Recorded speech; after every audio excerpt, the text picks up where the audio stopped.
both sides. Yeah, Kim, this is not new for Utah. We were the first state in the country to drop the legal limit to .08 back in 1983.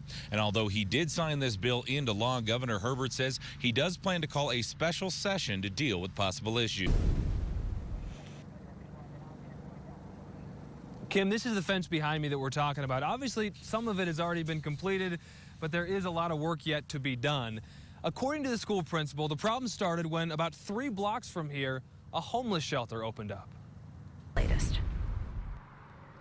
Yeah, well, this open lot is one of those proposed sites, and it's not too close to neighborhoods or major businesses. Now, Mayor Walker says that Draper City is an extremely generous place, always looking for ways to help. But many residents we talked with say they didn't even know about this proposal until we told them. Benjamin. Nick. And Sergeant Chad Conrad was found shot and killed. We are told he was shot in his sleep in the home behind me. You can see those headlights off in the distance. Utah County Sheriff's Office says the person who shot him was his own nephew, who also lived in the home. Yeah, that's right, Kim. Police Chief John King was asked to step down by Provo Mayor John Curtis Monday morning after a sexual assault investigation was brought against King. Now, King was never charged in that case, but the mayor still asked him.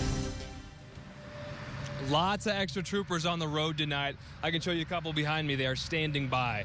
And here's what else we know. Some 300 extra officers will be patrolling this weekend throughout the state of Utah. They are calling it a DUI blitz. There's going to be a lot of celebrations. There's going to be a lot of people making dumb decisions. Tonight, dozens of UHP troopers gather before a DUI blitz. We're always hoping for no crashes and no fatalities. Tonight, with beers on tap downtown and March Madness in the air, she's hoping the Highway Patrol's DUI blitz will be a warning to those who consider drinking before getting behind the wheel. It's almost like a conglomeration of everybody in the same little area at once, so it just kind of raises the population and raises the stakes. Troopers know that most of the drinking will be happening downtown this weekend, but they also know that DUIs can happen anywhere. So expect to see a lot more vehicles like this, not just downtown, but on highways and freeways all weekend long. We're going to be out there enforcing DUI this weekend. Unified Police will be out in force too, joining Salt Lake Police and West Valley PD for this DUI blitz. So what were you swerving around? Because everything blacked out, so I was like, what happened to me? So I feel scared. Troopers like Lucas know what can happen when people drink and drive. I had a family member that died in a DUI crash, and I think a lot of officers out there either know somebody or have somebody close to them that has been affected by somebody who's been driving while intoxicated. The message tonight, troopers are watching, driving, and hoping for a safe holiday weekend. Very interesting fact here. It can cost you more than $10,000 if you get a DUI. So really the message here is if you're going to go out and drink, make sure you plan how you're going to get home before you start drinking. Live in Murray tonight, I'm Nick McGurk. Good for Utah. The sounds of a new ski season. A buckle, a zip. You ready to do this? Let's do it, yeah. Right. Let's go. But for professional ski photographer Jim Harris, just getting down the bunny slope will be a challenge and a major goal attained. It might just be like straight line to like crater. It's a pretty good chance that's also how that's going to go. To understand why, we have to go back exactly 1 year. A Park City man has been hospitalized after an accident in Chile. The estimated cost of bringing him back to the U.S. is $300,000. I remember being in the air, being lifted up by this big kite, got slammed pretty good, and I realized that I couldn't feel or move my legs. On November 24th of 2014, Jim Harris fell into a new reality. The accident left him paralyzed from the waist down. After hours of grueling surgery on his vertebrae in Cincinnati, Ohio, Jim didn't know what the future would hold, but he knew he was going to fight.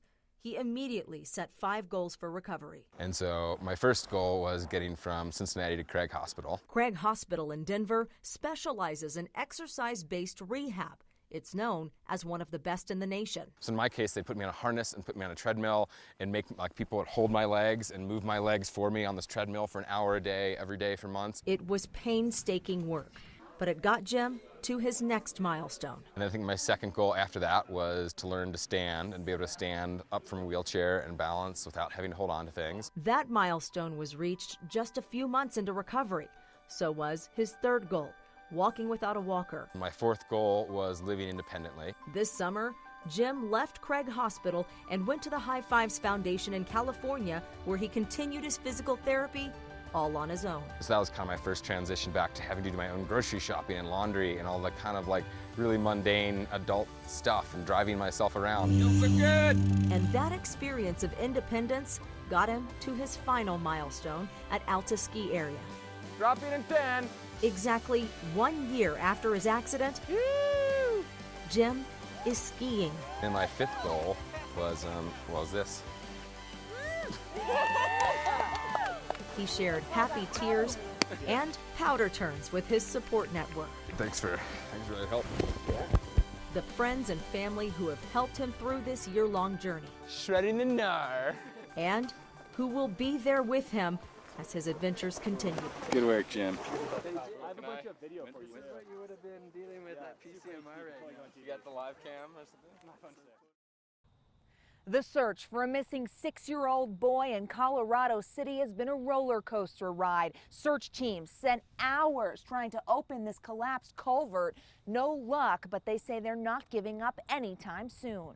We definitely are just like everyone else when it comes to mourning and deaths. Kathy Stubbs grew up in Colorado City and says seeing all the hard work search teams and volunteers are putting in is greatly appreciated by the community. We are a different culture that sometimes people have a hard time understanding. We're very kind and we love our families, and we're very grateful for people to come and help us. It's day 3 of the search. Additional dog teams and members of the National Guard arrived. Mother Nature is pretty relentless when it comes to flash floods, and these floodwaters can carry boulders, they can carry submerged lumber, and they can carry people quite a distance. Recovery crews want to narrow in on finding the last victim of the flash flood, a 6-year-old boy.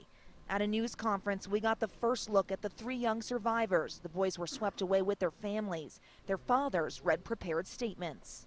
We know our loved ones are safe in a heavenly home.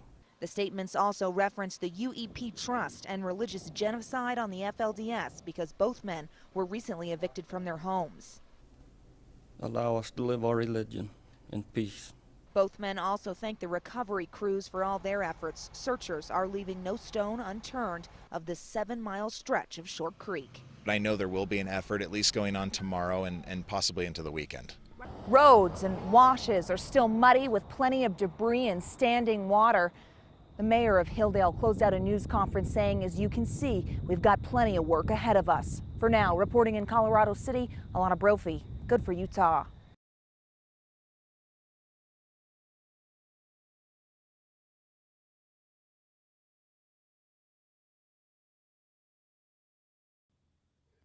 It's been several weeks since floodwaters swept 16 people into this tributary of Short Creek. All but one victim has been laid to rest. Community members tell me the visual reminders of this tragedy remain, and the lessons learned from this heartbreak will continue to linger. A flood of memories. It's what surfaces when the rains now roll into Hilldale. It could have been us. It could have been my family, and I think of the children. It's just heartbreaking. To a passerby, it's a town of muddy roads, a creek with large sand piles, and a steady stream of visitors to the cemetery. Didn't think something like that would ever happen here. But the lonely sign on the side of the freeway thanking volunteers for their help, or the marquee on the only gas station in town, lets visitors know this is a community still working to pick up the pieces after Utah's deadliest flash flooding disaster. There's children that are scared of the creek now, versus they would literally go out and stand on the bank and watch it go. A flash flood ripped through town, killing 13 people. Mothers and children were swept away, and Maddie Barlow lives on the street that it all happened. It's starting to get better, but I can tell, like, usually when it rains, you see children around a lot more, and there hasn't been a lot of that. Maddie's front lawn was completely washed away and littered with debris. Weeks later, her family is still working to move dirt and clean up. We were very blessed. We're lucky ones that we didn't lose anything that we couldn't replace. Virginia Black lives just a door down from Maddie. She caught the flood on video and says storms now bring a heightened awareness to her household. There's a lot of fear. There's a lot of anxiety in the family. Mom, it's raining again, and we're just all seriously up in the night, wondering if it's raining harder or not. Fear and still a tremendous amount of grief, not to mention the physical aftermath of the disaster. You have to realize there was so much earth moved with this storm. One of the contractors said that it would take them months, if not a year, to move that much dirt as what was moved in a matter of hours. Kevin Barlow is the chief of the Hilldale Fire Department. He's been a volunteer firefighter for 40 years. The department relies solely on volunteers. This event was no small event, even for a large agency. And then a surprise to the typically quiet and secluded polygamous community. Volunteers started pouring in from unlikely places: the county, the state, the National Guard. The gratitude that we feel for friends and neighbors from far and wide, friends that we didn't know were out there. We're so grateful. Hundreds of outsiders who stayed for weeks, cleaning up roads, clearing the washes, and sifting through the mud, sand, and dirt for the last victim, a 6-year-old boy. Tyson Black has still not been found, but even after many of the volunteers packed up and headed home, the Hilldale Fire Department continues to search. This month, cadaver dogs were brought in on the weekends. All of the dirt that's been turned has been very methodically, carefully, even though it's been big equipment. Everyone has been very tender and careful in it. In the middle of the disaster, the fire department fielded 27 other distress calls. And since the tragedy, as the search continues, so do everyday emergencies. Barlow says the amount of dedication demonstrated by his crew does take a toll. The ladies, the men, for 2 solid weeks, really. So it impacts their home life, their work life. And it's not hard to understand why. Searchers tirelessly combed a 12-mile stretch of Short Creek. The disaster quickly became an all-hands-on-deck emergency. Barlow tears up when he thinks about town members who dropped everything. His home had 2 feet of mud in it. But here he was helping us. So that's the kind of spirit that we have in our town. The burial of the victims took place overnight with only specific people invited. The fire chief says the public memorial last month offered some closure, but his hope to bring Tyson Black home burns eternally. I've been on thousands of calls, and about 20 stick in your mind that you could recall every detail of it, every smell, every emotion. Now there's 21. For weeks after the tragedy, search teams continued to excavate and sift through these large piles of dirt, debris, mud, sand. Now, many people I spoke to in the community say finding this 6-year-old boy would definitely bring some sort of closure, but the healing process is still in its earliest stages. We'll tell you why coming up. For now, reporting in Hilldale, Alana Brophy, Good for Utah.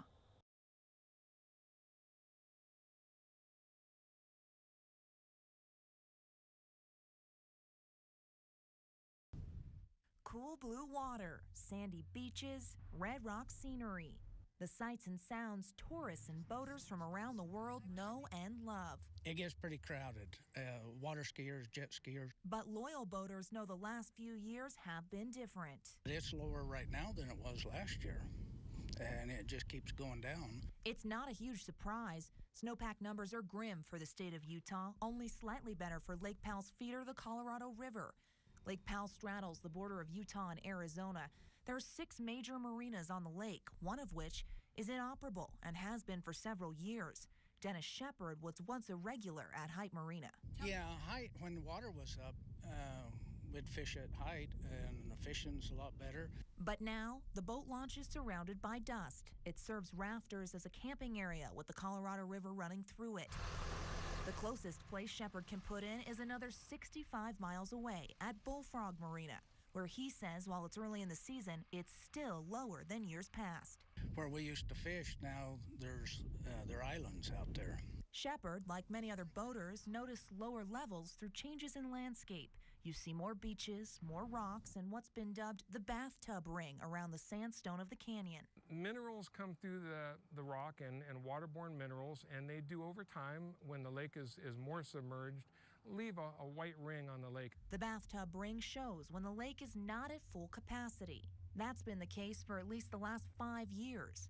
Since 2010, the highest water levels at the lake were in July of 2011, when capacity made it to 76%. But the National Park Service says sometimes that bathtub ring can be misleading. It could be taken a lot of different ways, but it's a reminder of us that the water's gone down and the water will go back up. Lake Powell was built back in 1963. The lake is full when it reaches 3,700 feet. The last time that happened was in 1986. The lowest elevation ever recorded was in 2005.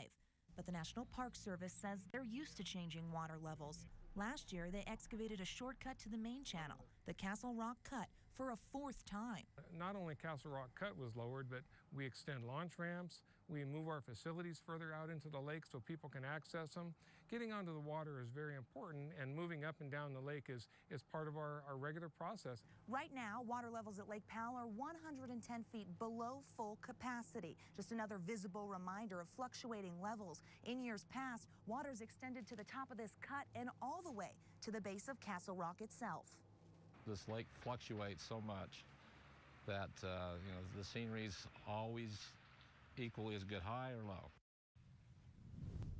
Many people hear the word low and think bad. You can look at the numbers, notice the bathtub ring, but the people that live and depend on the lake know looks can be deceiving. Here in Antelope, everything is, there's a waiting list for everything.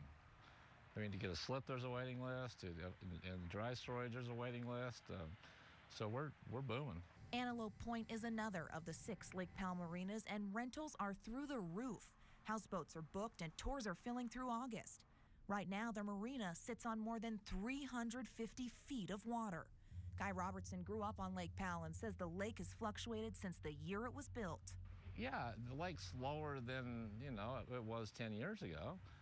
But there's so much lake out there. There's still 1,800 miles of shoreline. There's more shoreline than the coast of California. 10 years ago, well, actually 15 years ago, I was hired by Utah Outdoor Magazine to map this lake, and it took 2 of us a whole year. I mean, the lake's so huge that having the low waters, it's not that big a deal. Robertson says it's better to boat on now. With lower levels, recreation can revolve around the 96 narrow and beautiful side canyons. Antelope Point has already seen an influx of tourists this year. The general manager of the marina says tourism doesn't really slow based on water levels. He says it just enhances the scenery. You can go on to Lake Powell every weekend throughout the year for the past 11 years. Based on the fluctuation of the lake, you would see something different every time that you were out here. Matt Stein runs an air ambulance business in Page, Arizona. He's the CEO of Classic Air Medical, and this is his 23rd season flying over the lake. He's prepping for a lot of traffic this year. This year is going to be quite busy on the lake, maybe a record we've seen. I think the price of gas being low, generally the perception of the economy is better than it has been in recent years, and I think there's going to be a lot more of a middle-class folks up here on Lake Powell this year. Stein also says he's seen the bathtub ring for years. He says people should be used to it by now. In fact, he says the only time you won't see it is when the lake is full. There will always be a bathtub ring, and depending on your view, your perspective, it may look a little different from one trip to the other. So to the passerby, Lake Powell may seem low at the surface, but right now there are hundreds of feet of water ready for recreation, and everyone who relies on the lake seems to agree. What goes down will eventually come up. I do believe overall that it's mostly nature. We go through cycles, and we just have to be patient and go through the cycles. The lake goes up and down, and it always will. It was made that way. Reporting from Lake Powell, Alana Brophy, Good for Utah.